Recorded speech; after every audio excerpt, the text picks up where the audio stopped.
If someone had told you before the start of the 2019 Australian Open that there would be more top 8 seeds among the women's semi-finalists than among the men's, would you have believed them? I know I wouldn't have. We have become accustomed to the usual suspects reigning supreme in the men's draws over and over again, and total chaos prevailing in the women's draws.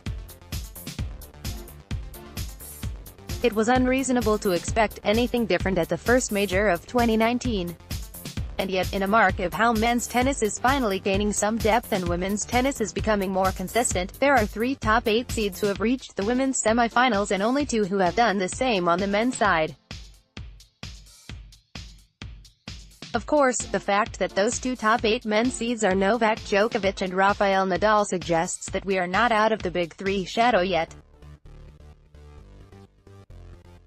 The 2 highest-ranked male players in the world continue to set the standard on the ATP Tour, and continue to regale spectators with their brilliant performances.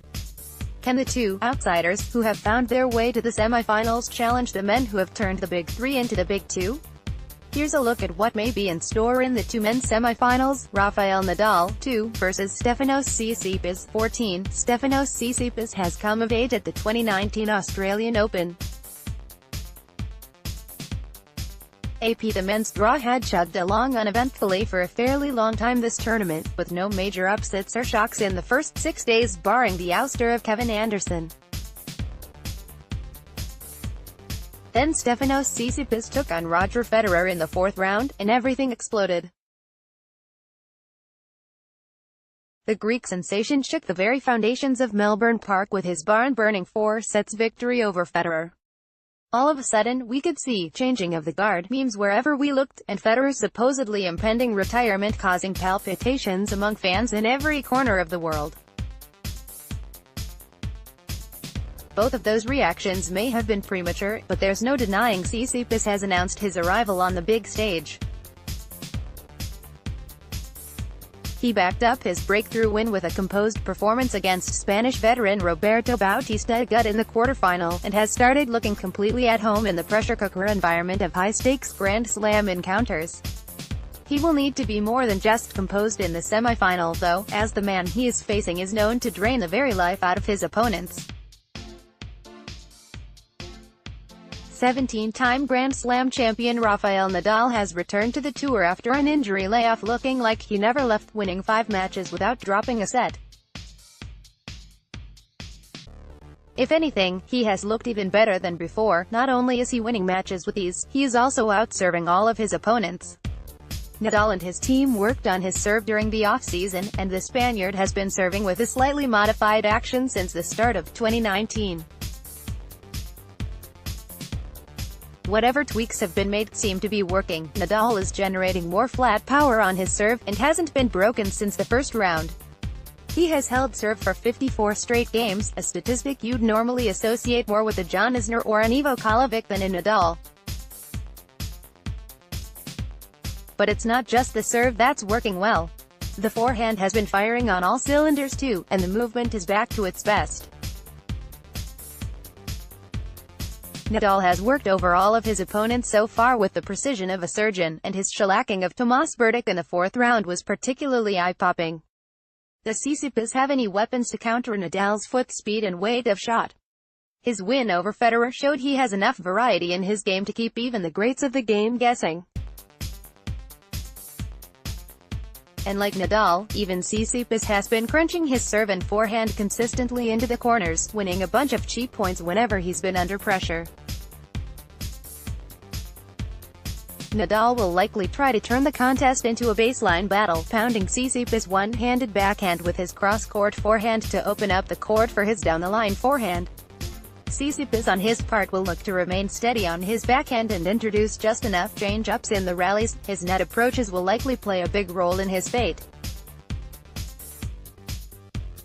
Will their time spent on the court be a factor? Tsitsipas has been taken to 4 sets in each one of the 5 matches he has played, while Nadal has been taken to a tiebreaker just once, both of which he won.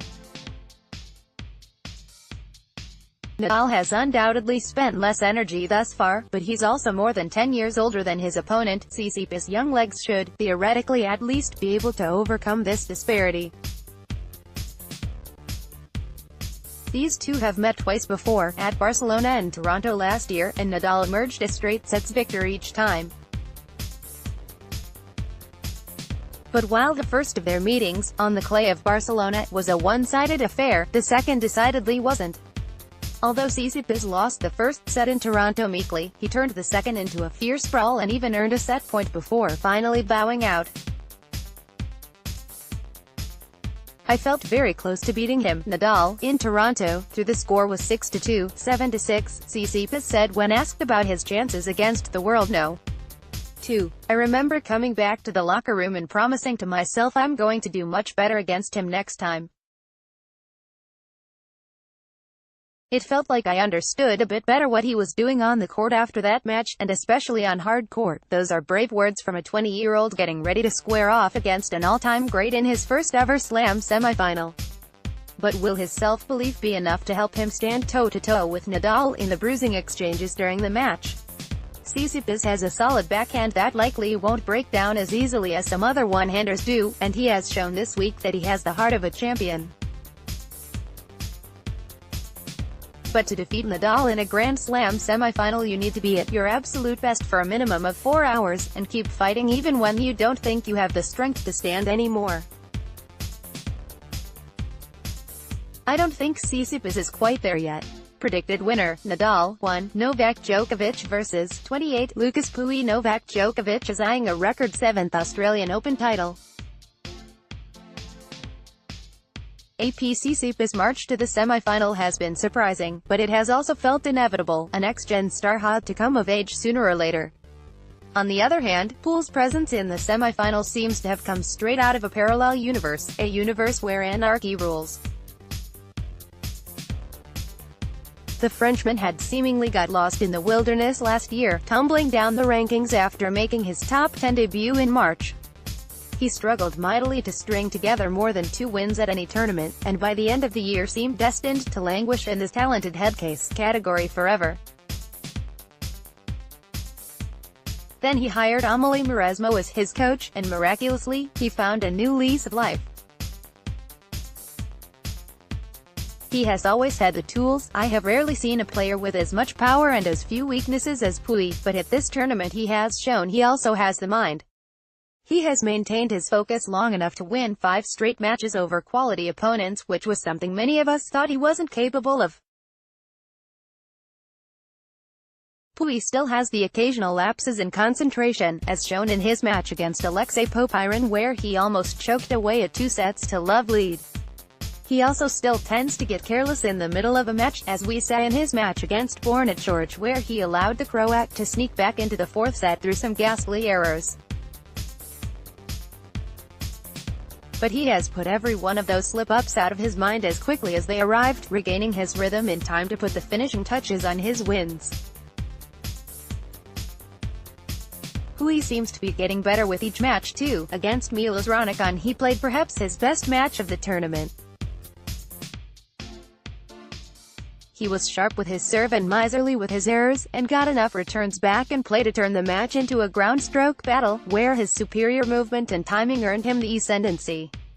Will all of that be enough to take down Novak Djokovic in the semi-final? The Serb has not looked at his sharpest this tournament, dropping error-filled sets to Denis Shapovalov and Daniil Medvedev. But even a Djokovic playing his beat game is insanely hard to defeat in a slam, if his history is anything to go by, particularly his history at the Australian Open.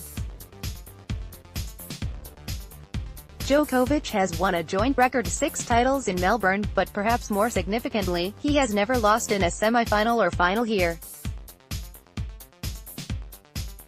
And in what is surely one of the more bizarre stats of the week, Djokovic has never lost a match at the Australian Open while playing as the top seed. That should tell you all you need to know about the enormity of the task on Pouille's hands. Djokovic isn't merely great at the year's first major, he is practically invincible in certain situations. And this, a semi-final as the top seed, is one of those situations. To top that, Djokovic had a ridiculously easy time of it in the quarterfinal, racing away to a 6-1, 4-1 lead against Kei Nishikori before the Japanese star retired hurt. He did face a tougher challenge in all three of his previous matches, against Wilfried Tsonga, Shapovalov and Medvedev, but he managed to come through each time without ever needing to summon his best tennis. Perhaps the biggest danger for Djokovic is the risk of being lulled into a false sense of security. Against Shapovalov, he was getting so many free points through the Canadian's unforced errors that he lost the rhythm on his ground strokes for a while. And against Medvedev, he was getting so little pace to work with that he ended up becoming passive with his play. He would need to guard against the former more than the latter in the semi-final. Since Pouille is in the Shapovalov mold, the Frenchman has the power to hit through anyone, but is also prone to making a bunch of errors.